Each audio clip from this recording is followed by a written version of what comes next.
ॐ जवाकुसुमशङ्काशं कश्यपेयं महद्युतिं धन्तारिं सर्वपापघ्नं प्रणतोऽस्मि दिवाकरं। হে দিবাকর, হে সর্বশক্তিমান, করুণাময়, হে কলুষনাশন, তোমার দিব্য জ্যোতিতে জগতের কলুষতা দূর করো প্রভু, দূর করো। মেয়েটা এখনো এলো না। ভোর হওয়ার আগেই তো তিনি উঠে পড়েন। আজ আবার কি হলো? ওই তো, ওই তো এসে গেছে। আজ তোর এত দেরি কেন হলো নয়ন? আমি যে তোমার চা করে আনলাম বাবা। তুই কেন চা করতে গেলি? সত্যি একটা বিপদ না ঘটিয়ে তুই ছাড়বি না দেখছি। কিসের বিপদ? 3 বছর হয়ে গেছে বাবা। এখন আর অসুবিধে হয় না, সব করতে পারি। না, অসুবিধে হয় না বললেই হলো। তোমাকে নিয়ে আর পারি না বাবা। এখন আমার সব অভ্যেস হয়ে গেছে। তাছাড়া এত সকালে বৌদিকে ডাকবো নাকি? বেচারা রাত ভোর ঘুমোতে পারে না বাচ্চাটার জন্য, এখন ঘুমোচ্ছে। আজ আবার ছুটির দিন, একটু ঘুমো। তাই তো আমি তোমার জন্য চা করে আনলাম। কোথাও থ্যাঙ্কস জানাবে তা না, উনি এখন বকতে শুরু করলেন। না রে মা, বকিনি। তোকে কি আমি কোনোদিন বকেছি? আসলে বড্ড ভয় হয় মা, বড্ড চিন্তা হয় রে। ঠিক আছে, এখন আর চিন্তা ছেড়ে আসল খবরটা দাও তো।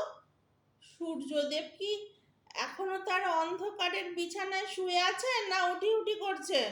উঠি উঠি করছেন মা। পোশাক পাল্টানো হয়ে গেছে। এই কালো রাতের কালিমা ভেদ করে তিনি তার প্রজাদের সঙ্গে দেখা করতে আসবেন এক্ষুনি।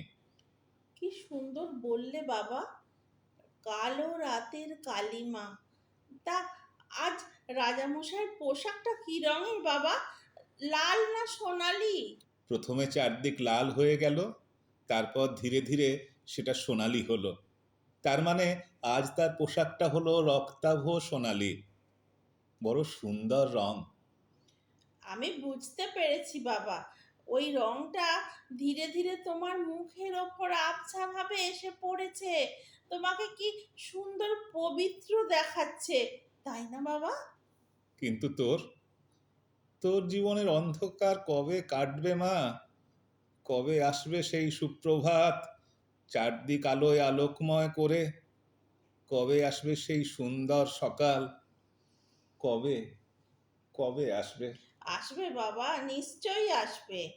আর সেই সুন্দর সকালের আরো সুন্দর আলোটা থাকবে আমার বুকের ভেতর। কবে, কবে ঘটবে সেই অঘটন? এইভাবে কেমন করে তোর জীবনটা কাটবে মা? আবার ভাবছো ওইসব কথা? আচ্ছা বাবা, আমার ভাগ্যে আমি অন্ধ হয়েছি, এতে তোমার দোষ কোথায়? তবে এই কথা ঠিক, যেদিন বাস থেকে পড়ে গিয়ে মাথায় চোট পেয়েছিলাম, সেদিনই যদি মরে যেতাম, তাহলে আজ আর আমার জন্য এত কষ্ট হতো না তোমার।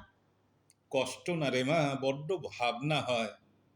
ভাবি যখন আমি থাকবো না, তখন তোর কি হবে?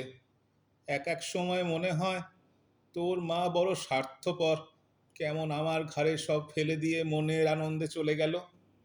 একবারও ভাবলো না একা আমি কি করে সামলাবো। ভালোই হচ্ছে মা চলে গেছে। তা না হলে আমার এরকম অবস্থা দেখলে মা বড্ড কষ্ট পেত বাবা। ভালোই হয়েছে চলে গেছে। তোর মনে আছে বাবা, অনেক দিন আগে আমি, তুমি আর মা পুরী গেছিলাম? মনে আছে? ভোরবেলা সূর্য ওঠার আগে আমরা বালির ওপর দিয়ে হাঁটতে হাঁটতে ঝিনুক কুড়োতাম। মা তোমার হাতটা চেপে ধরে রাখতো, মনে আছে? মা কি সুন্দর করে হাসতো, তাই না বাবা? আচ্ছা বাবা, মার সেই ঝিনুক কুড়োনোর ছবিটা এখনো ড্রেসিং টেবিলের ওপর আছে না তুলে রেখেছো? তুলে রেখেছি মা। একবার না প্রসূন চেয়েছিল ওই ছবিটা, বলেছিল বড় করে ল্যামিনেট করে দেবে। সেও তো দেখতে দেখতে কতদিন হয়ে গেল। আবার প্রসূনের কথা কেন? ওই নিষ্ঠুর নির্দয় মানুষটা তো গোটা ব্যাপারটাই ক্লোজ করে দিয়েছে। ঠিক বলেছ বাবা, পুরোপুরি ক্লোজ। যেদিন প্রসূন আমায় ফোন করে বলল যে ওর মা বলেছেন একটা অন্ধ মেয়েকে বিয়ে করার মতো ভুল যেন প্রসূন না করে, তখন আমি ভীষণ অবাক হয়েছিলাম। আমি ওকে বলেছিলাম, আজ তুমি যদি আমার অবস্থায় থাকতে তাহলে আমি কিন্তু তোমাকে ছেড়ে যেতাম না। আজ এতদিন পরে নিজেকে সম্পূর্ণভাবে তোমার মতো করে গড়ে তোলার পর আমি এখন নতুন করে কার হাত ধরে বাঁচবো বলো? ও কি উত্তর দিয়েছিল জানো বাবা? না না, আমার জানার দরকার নেই, কোনো দরকার নেই। কিন্তু সে কথা তো তোমাকে জানতেই হবে বাবা। প্রসূন বলেছিল, কেন বাবার হাত ধরে বাঁচবে? সবসময় তো বাবা বাবা করো, বাবা পারবে না তোমার হাতটা ধরে থাকতে? এই কথা, এই কথা বলেছিল তো এক্সকাউন্ড্রেল। একবার যদি সামনে পেতাম। এ কি গো বাবা, তুমি রেগে যাচ্ছ? তুমি তো কখনো রাগ করো না। ও তো ঠিকই বলেছে। তোমার মতো এত শক্ত করে আমার হাত আর কে ধরবে বাবা? যাকগে, সে তো অনেক দিনের কথা। প্রসূনের বিয়েও তো হয়ে গেছে কতদিন। এখন আর ওসব কথা ভেবে কি লাভ বলো? চলো বাবা, ভেতরে চলো, অনেকক্ষণ ছাদে আছি। হ্যাঁ মা, চল, ভেতরে চল। ঢাকের আওয়াজ শোনা যাচ্ছে না? আজ তো ষষ্ঠী, তাই না বাবা? প্যান্ডেলে ঠাকুর এসে গেছে? হ্যাঁ মা, পরশু এসেছে। বিকেলে আমায় একবার প্যান্ডেলে নিয়ে যেও বাবা, কেমন? আর হ্যাঁ, আমাদের শিউলি গাছটা এবার ফুল হয়েছে বাবা। হ্যাঁ মা, অনেক ফুল হয়েছে। আমি আর মা দুজনে মিলে পুঁতেছিলাম গাছটা। মা কি খুশি বলতো, যখন গাছটায় অনেক ফুল হবে তখন রোজ একটা ছোট্ট থালায় ফুল ভর্তি করে বাবার মাথার কাছে রেখে আসবি। কিন্তু আর যে আমি তোমায় ফুল দিতে পারি না, তুমি রাগ করো না তো বাবা? না রে মা, আমি একটুও রাগ করি না। শিউলি আর আমার দরকার নেই, অনেক অনেক হয়েছে। অনেক ফুল দিয়েছিস তুই নয়ন, আর দরকার নেই মা। এত ভেঙে পড়ো না বাবা। আমি যদি ঠিক থাকতে পারি, তুমি পারবে না? তুমি তো আমার সবচেয়ে বড় বন্ধু, আশা ভরসা সব সব। তুমি এভাবে ভেঙে পড়লে আমার কি হবে? যাও বাবা, মুখ ধুয়ে এসো, আমি ততক্ষণ বিছানাটা পরিষ্কার করে দিই। হ্যাঁ মা, যাই।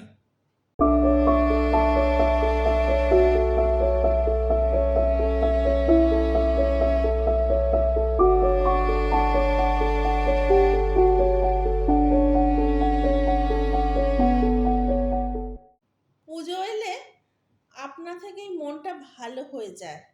ওই যে ঢাকের শব্দ ভেসে আসছে, কি যে ভালো লাগছে আমার। ধুনোর গন্ধ, শাঁখের আওয়াজ, কাশফুল আর শিউলি সব মিলিয়ে একটা পবিত্র ভাব। ভালো না লেগে পারে? বাবা যেন কি সবসময় শুধু দুঃখ দুঃখ আর দুঃখ। বৌদি, বাবার খাবারটা মঞ্জুকে দিয়ে একটু ওপরে পাঠিয়ে দাও না গো। ভাগ্যি আমার দাদা বৌদি এত ভালো, এত ফিল করে আমার কষ্ট, তা না হলে কি যে করতাম আমি। নয়ন, নয়ন, আমার হয়ে গেছে মা। এইবার তুই যা, মুখ ধুয়ে আয়। আচ্ছা বাবা, আমার নামটা এই কাজল নয়না রাখার বুদ্ধিটা তোমায় কে দিয়েছিল গো মা? হ্যাঁ, তোর মা বলেছিল তোকে কাজল পরালে খুব সুন্দর দেখায়, তাই তোর নাম হোক কাজল। আমি বললাম কাজল বড় পুরনো নাম, তার চেয়ে নাম হোক কাজল নয়না। কাজল নয়না রায় চৌধুরী। বেশ লম্বা চওড়া গুরু গম্ভীর নাম। তুমি তো নাম দিয়ে খালাস, আর স্কুল কলেজে আর ইউনিভার্সিটিতে সব জায়গায় শুনতে হতো এত বড় নাম ছিল না। কেউ বলতো কাজল, কেউ বলতো নয়ন, আবার কেউ বলতো নয়না। তবে এটা ঠিক বাবা, তোমার নাম রাখা সার্থক। আমার দু চোখে এখন শুধু কাজলের মতোই অন্ধকার, একেবারে পার্মানেন্ট কাজল, তাই না বাবা? কি করে সারাক্ষণ এত হেসে থাকিস রে? কোথা থেকে এত শক্তি পাস তুই? আমার তো কারুর সঙ্গে কথাই বলতে ইচ্ছে করে না। তোমার মনে নেই বাবা, ছোটবেলায় আমি কাঁদলে তুমি বলতে আমার নয়নমণি কখনো কাঁদবে না, কখনো দুঃখ করবে না, খালি হাসবে। তাই তো, তাই তো আমি কাঁদি না বাবা, কখনো তোমার মনে কষ্ট দিই না। কিন্তু ভগবান তোকে কেন এত দুঃখ দিলেন মা? কেন? কেন? জানো বাবা, যারা জন্মান্ধ হয় তাদের অতটা কষ্ট হয় না, কারণ তারা তো কিছুই দেখেনি। কষ্ট হয় তাদের যারা কিছুদিন দেখে তারপর অন্ধ হয়ে গেছে বাবা। উম, তারা তো জানে সূর্যোদয় কেমন লাগে, পূর্ণিমার চাঁদ কি, তারা তো জানে শীতের সকালটা কেমন, তারা তো জানে দোলের রং কেমন হয়। তাই তাদের কষ্ট আরো বেশি, দেখার ইচ্ছে ভীষণ, কিন্তু উপায় নেই, উপায় নেই বাবা, শুধু নিষ্ফল হাহাকার। এই তো, এই তো মঞ্জু খাবার নিয়ে এসেছে। বাবা, তুমি কাগজটা পড়তে পড়তে খেয়ে নাও, আমি কাপড় জামাটা চেঞ্জ করে আসি। নতুন কাপড় পরিস মা? তোর মা বলতো ষষ্ঠীর দিন নতুন কাপড় পরতে হয়। হ্যাঁ বাবা, পরবো। শুধু ষষ্ঠী কেন, পুজোর প্রত্যেক দিন আমি নতুন কাপড় পরবো। তারপর তোমার হাত ধরে ছোটবেলার মতো প্যান্ডেলে যাব। কেমন? তুমি বসো, আমি আসছি। হ্যালো। হ্যাঁ, বলছি। কে? নিখিলেশ? হ্যাঁ, ভালোই আছি। তোমরা সবাই কেমন আছো? আচ্ছা আচ্ছা। নয়ন? ও তো ভালোই আছে।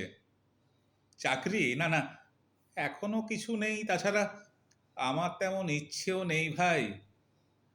পুজোর ভেতর একদিন সকলে মিলে এসো না, নয়নের ভালো লাগবে। ও তো কোথাও যেতে পারে না। আচ্ছা, রাখি।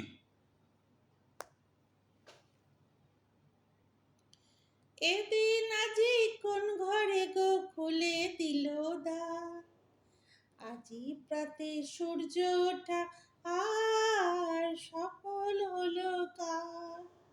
এদিন আজি কোন ঘরে গো খুলে দিল দ্বার। কি ব্যাপার? আমার নয়নমণির গলায় আজ সুরের বাজনা বাজছে। কি ব্যাপার মা? সফল হলো অনেকদিন পর কার। তোর গলায় গান শুনলাম, সুর শুনলাম। কি জানি, আজ হঠাৎ এই গানটা খুব মনে পড়ে গেল। সায়গালের এই রেকর্ডটা কি যে ভালো, তাই না বাবা? কেন জানি না, আমার এই লাইনটা বারবার গুনগুন করতে ইচ্ছে করছে। আজি প্রাতে সূর্য ওঠা আর সফল হলো কার। হয়তোবা আজকের সূর্যোদয় আমাদের জীবনে দারুণ কিছু আনতে পারে। বলো বাবা, আসতেও তো পারে একটা গুড নিউজ। পারেই তো, নিশ্চয়ই পারে মা। হয়তো এমন কোনো খবর আসবে, বা এমন কোনো লোক আসবে যাতে তুমি, আমি, আমরা সবাই ভীষণ খুশি হব। তা না হলে হঠাৎ এতদিন পর, 3 বছর পর আজ এই গানটাই আমি গুনগুন করব কেন? আচ্ছা বাবা, তুমি আর আমাকে বুড়ি বলে ডাকো না কেন? সত্যি বুড়ি হয়ে গেছি তাই? তুই তো রাগ করতিস বুড়ি বললে, তাই ডাকি না। ঠিক আছে, এবার ডাকবো। কি জানি, আজকে তোমার মুখ থেকে বুড়ি ডাকটা শুনতে খুব ইচ্ছে করছে। হ্যালো, কে? মৌ? ওমা, তুই কেমন আছিস? বাবা, এতদিন পর বন্ধুকে মনে পড়লো। কতদিন আসিস না বলতো? কি কি বলছিস? হাসপাতালে তোর দিদির বাচ্চাকে দেখতে গেছিলি? ওমা, রিনিদির বাচ্চা হয়েছে? আচ্ছা, তুই কি রে, একটা খবর দিতে পারিস না? না হয় দেখতে পাই না, শুনতে তো পাই। আচ্ছা ঠিক আছে। কি, হাসপাতালে কাকে দেখেছিস? কাকে? প্রসূনের বউয়ের মেয়ে হয়েছে? হ্যাঁ, হ্যাঁ হ্যাঁ হ্যাঁ, শুনছি। কেমন হয়েছে রে? খুব সুন্দর না? হবেই তো, ওর বউ তো দেখতে খুব সুন্দর। আচ্ছা ঠিক আছে, আসিস কেমন? রাখি।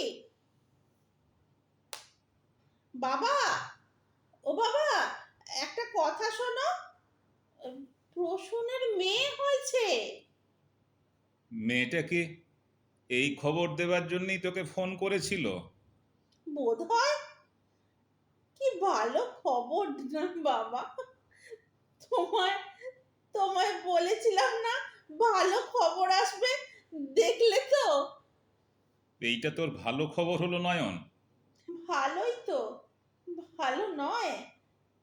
বাবা গো, ওই বাচ্চাটা, ওই একটুখানি ছোট্ট মেয়েটা যে এতদিন আমারই বুকের ভেতর, আমারই ইচ্ছে হয়েছিল, আমি যে ওকে কতদিন আমার মনের ভেতর যত্ন করে রেখেছিলাম গো বাবা।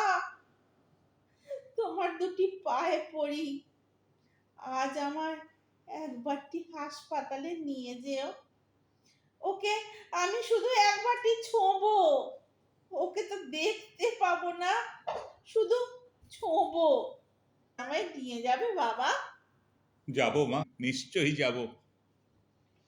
ওই বাচ্চাটা আমার কাছেই আসবে বলেছিল, কিন্তু আর একজন ওকে আমার কাছ থেকে কেড়ে নিয়ে গেল গো বাবা। ও শুধু আমার বুকের ভেতর আমার স্বপ্ন হয়েই থাকবে। নিয়ে যাবে তো বাবা? যাবই তো। আমার নয়নমণি, আমার বুড়িমার একটা চাওয়া আমি পূর্ণ করতে পারবো না? কাঁদিস না মা। সেই ছোট্টবেলার মতো হাতটা ধরে তোকে নিয়ে যাব মা। তারপর তারপর তারপর ফিরে এসে অন্ধকার ঘরে তোমার বুকে মুখ লুকিয়ে আমি খুব কাঁদবো, খুব কাঁদবো বাবা। যে কান্না এতদিন তোমার সামনে চেপে রেখেছিলাম, তাকে আর চেপে রাখতে বলো না বাবা। বাবা, তোমার বুকটা আমার জন্য খালি রেখো। এটাই তো একটা জায়গা যেখানে আমি মাথা রেখে তো আমার ইচ্ছে মতো কাঁদবো, আমি কাঁদবো। রাখবি মা, রাখবি। আর মনে মনে বলবো, আমার বুড়িমার মতো যত বুড়িমা আছে, তোমরা জেনো তোমাদের বাবা মা তোমাদের আশ্রয় দেওয়ার জন্যে বুক পেতে দাঁড়িয়ে আছে। তোমরা কেঁদো না মা, তোমরা কেঁদো না। আমরা তো আছি, আমরা আছি।